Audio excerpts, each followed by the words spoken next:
வணக்கம். உங்கள் ரமேஷ் ஓம் பேசிட்டு இருக்கேன். கமெண்ட்ஸ்ல நம்ம ஸ்ரீவாரி ஃபேமிலி மெம்பர்ஸ் காமனா கேட்டிருக்கிற டவுட்ஸ்ன்னு பார்த்தோம்னா, 2, 3 பக்தர்கள் கேட்டிருந்த டவுட் மே மாதத்துக்கு சம்மந்தப்பட்டு ஆன்லைன்ல தர்ஷனம் டிக்கெட்ஸ் ஒண்ணு ஏதாவது எக்ஸ்ட்ரா அடிஷனலா ரிலீஸ் பண்ணுவாங்களான்ற மாரி டவுட் கேட்டிருக்கீங்க. மே மாதத்துக்கு சம்மந்தப்பட்டு ரிலீஸ் பண்ணிட்டாங்கல்ல. ஸோ எக்ஸ்ட்ராவா அடிஷனல்ன்றது ரிலீஸ் பண்ண மாட்டாங்க. உங்களுக்கு ஆன்லைன்ல புக் பண்ணிட்டு வர்றதுக்கு ஒரு ஒன் ஆஃப் தி ஆப்ஷன்னு பார்த்தோம்னா, ஸ்ரீனிவாச திவ்யானுக்கிரா விசேஷ ஹோமம் டிக்கெட்ஸ் ரிலீஸ் பண்ணுவாங்க. மே மாதத்துக்கு சம்பந்தப்பட்டது. அதாவது ஏப்ரல்ல ரிலீஸ் பண்ணுவாங்க. ஓகேங்களா? நீங்க அதுல புக் பண்ணிட்டு சுவாமி தரிசனத்துக்கு போகலாம். 2 பேரு சாரி 2 பேர் பக்தர்களுக்கு ₹1600 ஆகும்.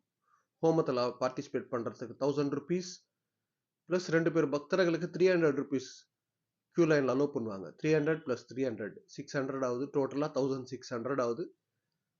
ஸோ மே மாதத்துக்கு நீங்க இதுல புக் பண்ணிட்டு போகலாம். ஏப்ரல் மாசத்துல ரிலீஸ் பண்ணுவாங்க. இது ஒன் ஆஃப் தி ஆப்ஷன். ஓகேங்களா? நெக்ஸ்ட் ஒரு பக்தர் கேட்டிருந்த டவுட் எஸ்எஸ்டி டோக்கன் வாங்கிக்கிட்டு நாங்கள் நடந்து போகலான்னு இருக்கோம். ஸோ அலிப்பிரியில் நடந்து போகலாமா, நடந்து போகும்போது அங்கே ஸ்கேன் பண்ணுவாங்களான்ற மாதிரி டவுட் கேட்டிருக்கீங்க. எஸ்எஸ்டி டோக்கன்ன்றது வாங்கிக்கிட்டு நம்ம பஸ்ஸுன்னா போகலாம், இல்லைன்னா நடந்தனா போகலாம். அலிப்பிரி நடப்பாதை கண்டு செப்பரேட்டாக எந்த டோக்கனும் இஷ்யூ பண்ணுறது கிடையாது. அங்கே நடப்பாதையில் போகும்போது அந்த வேலை ஸ்கேனிங் எல்லாம் எதுவும் கிடையாது. ஓகேங்களா? நீங்கள் எஸ்எஸ்டி டோக்கன் வாங்கிக்கிட்டு அலிப்பிரி பக்கம் கூட நீங்கள் போகலாம். அதே போல நடந்து போற பக்தர்களுக்கு செப்பரேட்டா தர்ஷனத்துக்கு கியூ லைன் எல்லாம் எதுவும் கிடையாது. SSD token darshan queue line இருக்குல்ல, அதுல தான் போய் ஜாயின் பண்ணணும். அது ஸ்ரீவாரிமெட்டு பக்கம் நடந்து போற பக்தர்களுக்கு டோக்கன்ன்றது நம்மளுக்கு பூதேவி காம்ப்ளெக்ஸ்ல கொடுக்குறாங்க. Alipiri new Balaji bus stand இருக்குல்ல, அங்க இருக்குல்ல பூதேவி காம்ப்ளெக்ஸ், அங்க இஷ்யூ பண்றாங்க. இதுக்கு ஸ்ரீவாரிமெட்டு பக்கம் நடந்து போற பக்தர்களுக்கு நீங்க அந்த டோக்கன் வாங்கிக்கிட்டு போற அப்படின்னா, அந்த டோக்கன் வாங்கணும்னா மஸ்டா ஸ்ரீவாரிமெட்டு பக்கம் நடந்து தான் போகணும். 1200வது படியில மஸ்டா ஸ்கேன் பண்ணணும். ஓகேங்களா? ஸோ எதுக்காக ஸ்ரீவாரிமெட்டுக்கு செப்பரேட்டா வச்சாங்கன்னு பார்த்தோம்னா, நடந்து போகணும் நினைக்கிற பக்தர்களுக்கு சம்டைம்ஸ் டோக்கன்ன்றது எஸ்எஸ்டி டோக்கன் முடிஞ்சு போச்சுன்னு நினச்சிக்கோங்களேன். உடனே என்ன பண்றாங்கன்னா, நடந்து போற டோக்கன் வாங்கிட்டு போறாங்க. ஸோ நடந்து போகணும் கும்பிட்டுக்கிட்டு இருப்பாங்கல்ல, அவங்களுக்கு டோக்கன் கிடைக்காம போறதுக்கு சான்ஸ் இருக்கலாம். அதனால மஸ்டா ஸ்ரீவாரிமெட்டு பக்கம் நடந்து போற பக்தர்கள் 1200வது படியில ஸ்கேன் பண்ற மாதிரி கண்டிஷன் வச்சிருக்காங்க. ஓகேங்களா?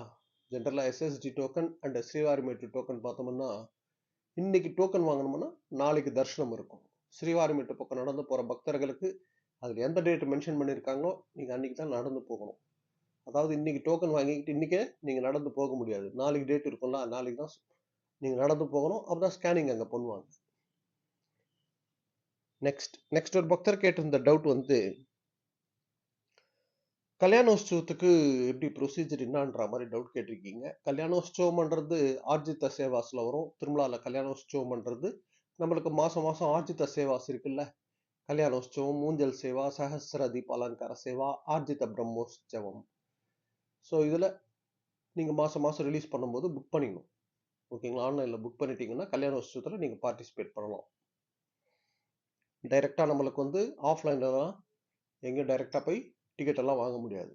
கல்யாணோற்சவம்ன்றது நீங்கள் ஆன்லைனில் புக் பண்ணிக்கோங்க. மாதம் மாதம் எந்த டேட்டில் ரிலீஸ் பண்ணுவாங்கன்ற அப்டேட் நான் ஷேர் பண்ணிட்டு வருவேன். அதை பார்த்துட்டு நீங்கள் புக் பண்ணிவிட்டு கல்யாணோற்சவத்தில் பார்ட்டிசிபேட் பண்ணலாம். ஓகேங்களா? நெக்ஸ்ட் ஒரு பக்தர் கேட்டிருந்த டவுட் உகாதி எப்போ வரும்ன்ற மாதிரி நிறைய பேர் கேட்டிருக்கீங்க. நான் ஆல்ரெடி சொல்லியிருக்கேன். மார்ச் 19ஆம் தேதி உகாதி வருது. ஓகேங்களா? அன்னைக்கு Ugadi some special flower decorations எல்லாம் கூட திருமலாவில் ஜென்ரலாக பண்ணுவாங்க. சுவாமி தரிசனம் பண்ணுறதுக்கு ஸ்பெஷலாக கூட இருக்கணும்னு சொல்லலாம். ஸோ உகாதின்றது நம்மளுக்கு மார்ச் 19ஆம் தேதி வருது. நெக்ஸ்ட் ₹300 தர்ஷன் டிக்கெட்ன்றது நாங்கள் புக் பண்ணிட்டு நடந்து போகலான்னு இருக்கோன்ற மாதிரி 2-3 பக்தர்கள் கேட்டிருக்கீங்க. நீங்கள் நடந்து போகலாம். ₹300 தர்ஷன் டிக்கெட் புக் பண்ணிட்டு பஸ்லேயே போகணும்னு ஒன்றும் இல்லை. நீங்கள் பஸ்லன்னா போகலாம், நடந்தனா போகலாம். அது நீங்கள் நடந்து போகும்போது எந்த ஸ்கேனிங்லாம் இருக்காது. நீங்கள் ஜென்ரலாக நடந்து போயிட்டு ₹300 கியூ லைனில் போய் ஜாயின் பண்ணலாம்.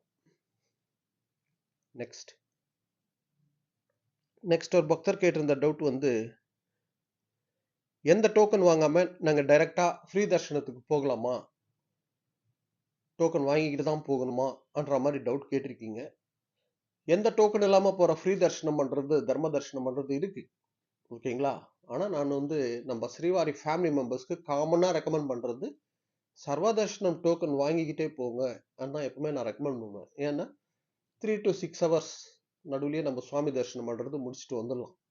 ஸோ அதனால நான் எப்பவுமே காமனா சொல்றது சர்வ தரிசனம் டோக்கன் வாங்கிட்டு போறதுக்கு பிளான் பண்ணுங்கன்னு தான் நான் சொல்லுவேன். ஆனா நீங்க எந்த டோக்கன் இல்லாம போற தரிசனம் கூட இருக்கு. போகலாம். இன்னும் வர்றது சம்மர் சீசன் எல்லாம் எக்ஸாம்ஸ் எல்லாம் நடந்துட்டு இருக்கு. எக்ஸாம் எல்லாம் முடிஞ்சு போச்சுன்னா இன்னும் கிரௌட் அதிகமா இருக்கும். ஸோ அதனால எந்த டோக்கன் இல்லாம போற தரிசனம் பண்றதை அவாய்ட் பண்ணிட்டு சர்வ தரிசனம் டோக்கன் வாங்கிட்டு போறதுக்கு பிளான் பண்ணிக்கோங்க. திருப்பதில நம்ம காலையில வந்துட்டோம்னா ஒரு 12 மணிலேருந்து மத்தியானம் 12 மணிலேருந்து இஷ்யூ ஸ்டார்ட் பண்றாங்க. ஒரு ஆவரேஜ் டைம் அது. 12லேருந்து 1 மணி நடுவுல இஷ்யூ பண்ணுவாங்க. அதனால காலையிலேயே நம்ம திருப்பதி வந்துட்டோம்னு வச்சுக்கோங்களேன். நீங்க டோக்கன் வாங்கலாம். டோக்கன் கிடைக்கும் காலையில வந்துட்டீங்கன்னா. டோக்கன் வாங்கிட்டு டோக்கன் தரிசனத்துல போறதுக்கு பிளான் பண்ணிக்கோங்க. ஓகேங்களா? நீங்க கேட்ட மாரி எந்த டோக்கன் இல்லாம போற தரிசனம் பண்றது இருக்கு. போறப்படி தான் நீங்க போகலாம். ஓகேங்களா? ஸோ இதுதான் அப்டேட். இது போல திருமலா திருப்பதி அப்டேட்ஸ்க்காக சப்ஸ்கிரைப் பண்ணி வச்சுக்கோங்க. நான் குடுக்குற இன்ஃபர்மேஷன் எல்லாம் மிஸ் ஆகாம உங்களுக்கு கரெக்டா ரீச் ஆகும். ஓகே, நெக்ஸ்ட் அப்டேட்ல மீட் பண்ணுவோம்.